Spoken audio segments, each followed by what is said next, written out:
আসসালামু আলাইকুম ওয়া রাহমাতুল্লাহি ওয়া বারাকাতুহু। প্রিয় এমপিভুক্ত শিক্ষক কর্মচারী ভাই বোনেরা, আশা করি সবাই আল্লাহ তাআলার রহমতে ভালো আছেন। আমরা আসলে আজকে ভালো নেই, কারণ ইতিমধ্যে আপনারা শুনেছেন আমাদের নিরীহ শিক্ষকদের উপর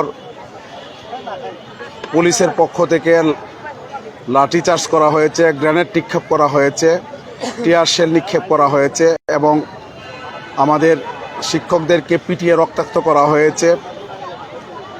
এজন্য আমাদের মন সত্যিকার অর্থে কোনো ভালো নেই। এরপরেও লাইভে এসেছি একটি বিষয় আপনাদেরকে অবহিত করার জন্য। সেটি হচ্ছে, আমরা আমাদের শিক্ষকদের উপর লাঠিপেটার প্রতিবাদে আমাদের কর্মসূচি ছিল কর্মবিরতির মঙ্গলবার থেকে, কিন্তু আমরা যেহেতু শিক্ষকদের উপর লাঠিপেটা করা হয়েছে, এই জন্য আমরা আমাদের কর্মবিরতির কর্মসূচিটি আমরা এগিয়ে এনেছি।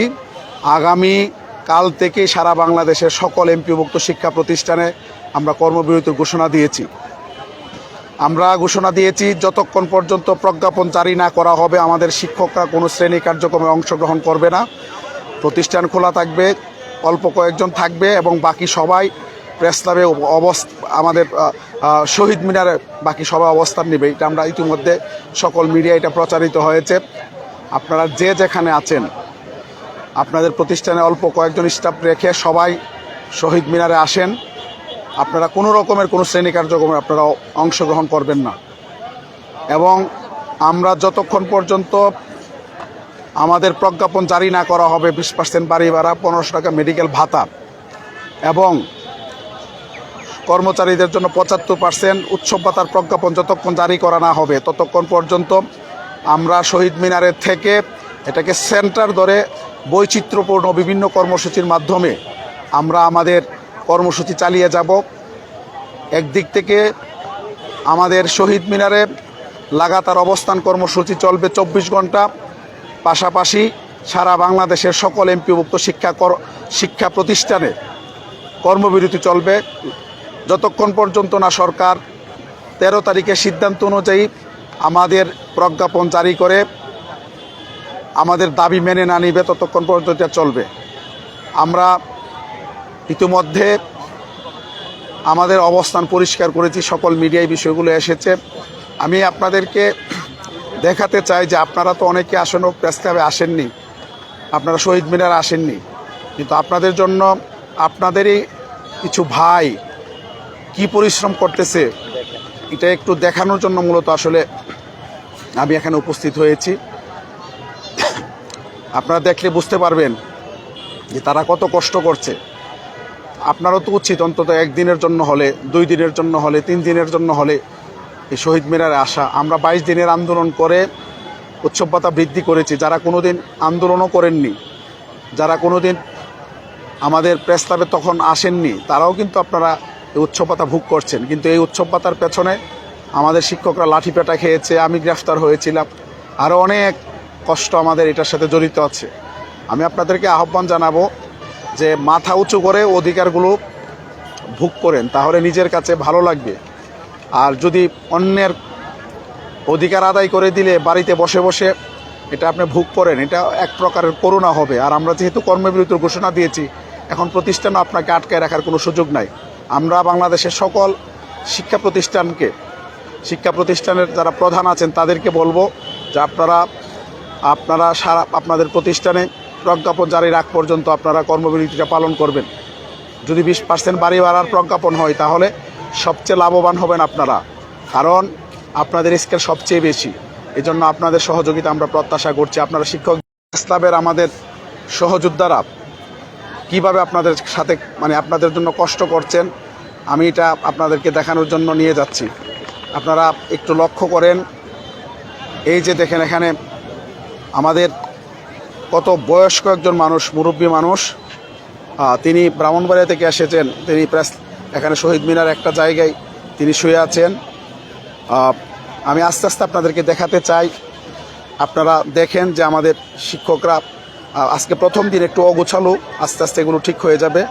আর আপনারা জানেন যে আমরা এই যে আরেকজন আমাদের বয়স্ক শিক্ষক এখানে অবস্থান নিয়েছেন, তিনি শুয়েছেন। আমাদের এই চিরামুড়ি এখানে উনি পানি টানি নিয়ে এসেছেন।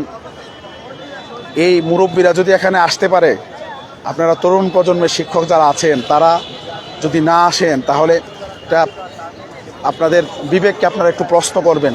আরেকজন বয়স্ক শিক্ষকই এখানে আছে, দেখেন তিনি শুয়ে আছেন। এইভাবে আমরা যদি দেখি আমাদের শিক্ষকরা, এই যে এখানে দেখেন আপনারা একটু লক্ষ্য করেন যে আমাদের শিক্ষকরা এখানে অনেকেই ঘুমিয়ে পড়েছেন, একেবারে বিভোর ঘুমে আছেন, কয়েকজন তারা ঘুমিয়ে পড়েছেন। এই যে দেখেন আমাদের ভাইয়েরা একেবারে খোলা আকাশের নিচে জীবনের ঝুঁকি নিয়ে আপনাদের মানে আমার আপনার অধিকার আদায়ের জন্য বিভোর ঘুমে তারা ঘুমিয়ে আছেন। নিজের বাসায় ইচ্ছা করলে কত আরামে থাকতে পারতেন। এই যে অনেকে এখানে দেখা যায়, দেখেন লাইন ধরে তারা ঘুমিয়ে আছেন। এখানে আমাদের শিক্ষকরা এইভাবে কষ্ট করতেছেন। আগামী দিনে তাদের এই কষ্ট এবং পরিশ্রমের ফলে আমরা আশা করি আপনারা হয়তো আরও কিছু বৈষম্য থেকে মুক্ত হবেন। কিন্তু নিজের বিবেককে নিজে কি প্রশ্ন করবেন যে আপনি না এসে যদি আপনি এখানে আপনারা যদি না এসে যদি আপনারা এই অধিকার, অনেকে ঘুমিয়ে আছেন, তারা কেউ মানে ঘুমানোর জন্য প্রস্তুতি নিচ্ছেন বিভিন্নভাবে। আমাদের শিক্ষকরা এখানে দেখেন, আমাদের শিক্ষকরা কত কষ্ট করে এখানে, অনেক কষ্ট করে ওনারা এখানে দেখেন বসে আছেন, শুয়ে আছেন। এখানে রাতে শোয়ার জন্য তারা বিছনা করে তারা শুয়ে আছেন। আমরা আপনাদেরকে অনুরোধ জানাবো যে যারা আমাদেরকে ভালোবাসেন, জাতীয়করণ প্রত্যাশী জোটকে ভালোবাসেন, আপনারা এখানে নিয়ে পরে আসবেন, তাহলে আমাদের জন্য এখানে থাকার সুবিধা হবে। আজকে প্রথম দিন, এই জন্য বিশৃঙ্খলভাবে আমাদের শিক্ষকরা শুয়েছেন।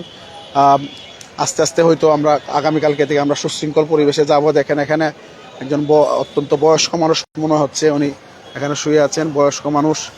দেখেন এখানে উনি শুয়ে আছেন। ওনারা কত কষ্ট করতেছেন দেখেন। আমরা সকল প্রকার ত্যাগ কষ্ট করার জন্য আমরা প্রস্তুত আছি ইনশাল্লাহ। আমরা সকল রকম ত্যাগ স্বীকার করব শিক্ষকদের জন্য। এইভাবে এখানে আমি যদি একবার এক সাইড থেকে আপনাদেরকে দেখাই, দেখেন এখানে অসংখ্য শিক্ষক আপনার অলরেডি আপনার অবস্থান নিয়েছেন এবং শুয়ে আছেন তার রাত্রি যাপন করার জন্য, খোলা আকাশের নিচে জীবনের ঝুঁকি নিয়ে, মালপত্রের ঝুঁকি নিয়ে। তো আমি আপনাদেরকে অনুরোধ করব, আমরা যেহেতু প্রতিজ্ঞা করেছি যে কোনোভাবেই আমরা এখান থেকে দাবি আদায় করে যাব। বক্তব্য শেষ করছি, আল্লাহ হাফেজ, এবং আজকে লাইভ শেষ করছি। আগামী দিনে সকালে আপনাদের সাথে দেখা হবে সেই প্রত্যাশা ব্যক্ত করে শেষ করছি। আসসালামু আলাইকুম রহমতুল্লাহ।